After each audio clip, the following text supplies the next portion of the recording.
My name is Pete.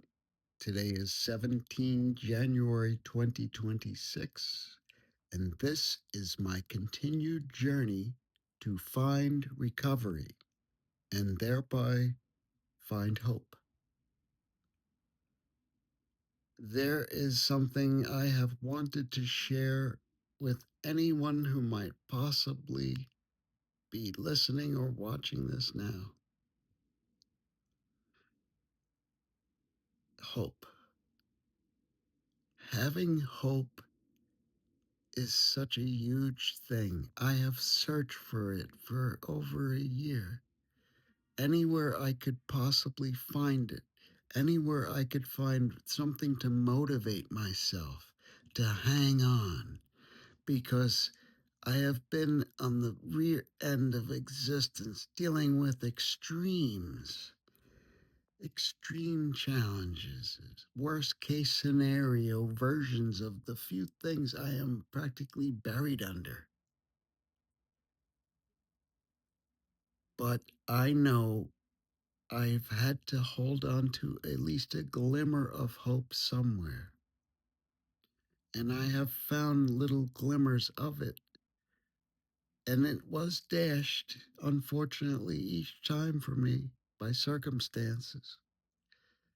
But I have appreciated what I drew hope from, and that was people who have a passion for things because I think it's personal to them.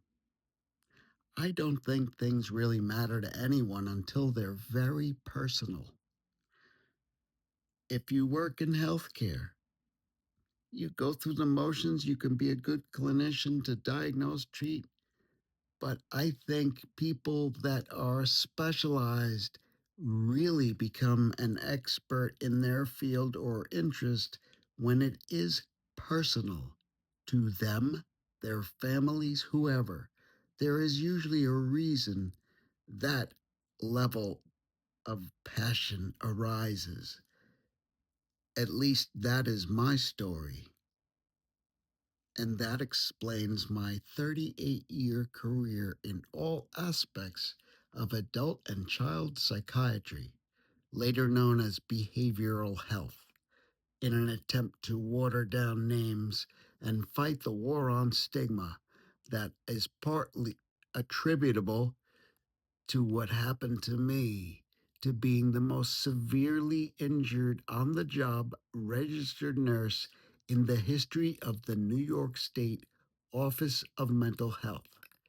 Now, I have never been one to exaggerate anything.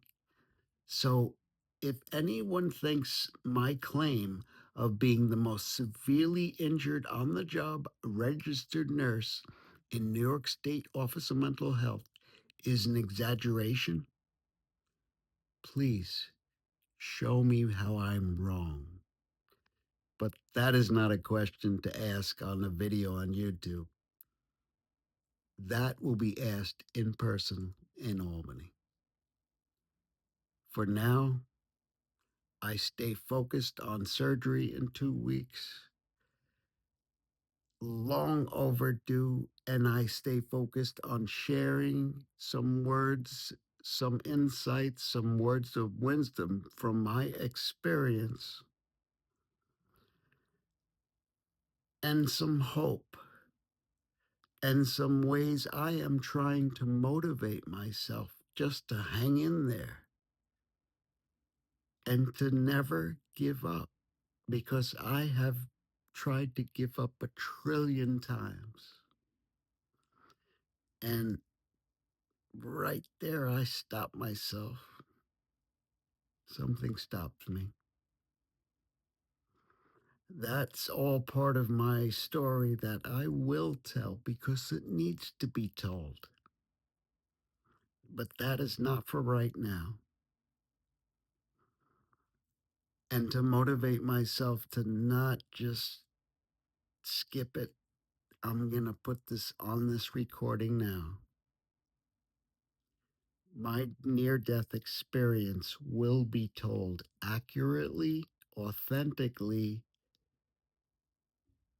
It will be uncomfortable and too much for probably a lot of people, but I am okay with that. It is meant only for me. Should anyone else listen to it, I am not seeking to lash out at anyone. I share the truth, which is my truth. If anyone takes offense from it, I did not intend it that way, nor will I water my words down or fear sharing them. Because really, I am neurologically capable of tremendous amounts of fear right now. Anxiety, everything on 11. But I have found that being so inundated with such extremes and surviving all of that, what I will fear is for me to choose. And I have chosen to never fear any living being on earth. I do pick my words, and I mean what I say. I don't say what I mean to be mean, but I mean what I say with every word. Nothing is random and nothing is purposeless. It is purposeful because every word I might say has been said before by me to me. An example of a complete absence of confidence and self esteem. I am aware of this and I am documenting this in my autobiographical account of my journey. For anyone who is a clinician learning to be a clinician, someone living with any type of brain injury, or a loved one, or anyone who seeks to learn something from a different perspective, I am here. And I do want to help in any way I can because education is essential.